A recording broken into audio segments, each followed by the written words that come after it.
শনিবার সকাল ৯টা ভুক্তভোগী ব্যক্তি উত্তরায় মোটরসাইকেলে করে যাওয়ার পথে একটি কালো মাইক্রোবাস মোটরসাইকেলটির গতিরোধ করে। পরে ওই মাইক্রোবাস থেকে র্যাবের পোশাক পরা কয়েকজন ব্যক্তি বেরিয়ে ভুক্তভোগীকে ধরার চেষ্টা করলে ভুক্তভোগী ব্যক্তি দৌড় দিলে র্যাবের পোশাক পরা ব্যক্তিরাও পেছনে ধাওয়া করে। এক পর্যায়ে তারা ভুক্তভোগীকে ধরে মাইক্রোবাসে উঠিয়ে নিয়ে চলে যায়।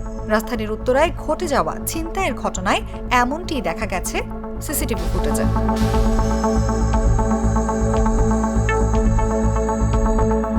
জানা যায়, ভুক্তভোগী ব্যক্তির দাবি নগদের ডিস্ট্রিবিউটরের প্রতিনিধি তিনি।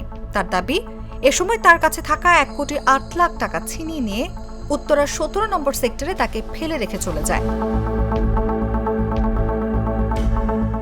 এদিকে এই ঘটনার প্রতিক্রিয়ায় স্বরাষ্ট্র উপদেষ্টা লেফটেন্যান্ট জেনারেল জাহাঙ্গীর আলম চৌধুরী বলেছেন, ঘটনার সঙ্গে যেই জড়িত থাকুক সকলকে আইনের আওতায় আনা হবে। শনিবার সকালে উত্তরায় র্যাব 1-এর সদর দপ্তর পরিদর্শনের সময় একথা বলেন তিনি। যদি সে র্যাবের হয় সেও খারাপ পাবে না। আর আপনারা জানেন, অনেক সময় পুলিশের পোশাক পরে, র্যাবের পোশাক পরে, আনসারের পোশাক পরে আইসা অনেক অপকর্ম করতেছে, তাদের আমরা আইনের আওতায় নিয়ে আসবো।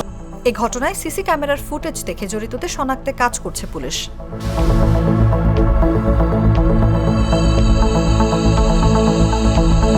অনুভা বিশ্বাস, জাগো নিউজ।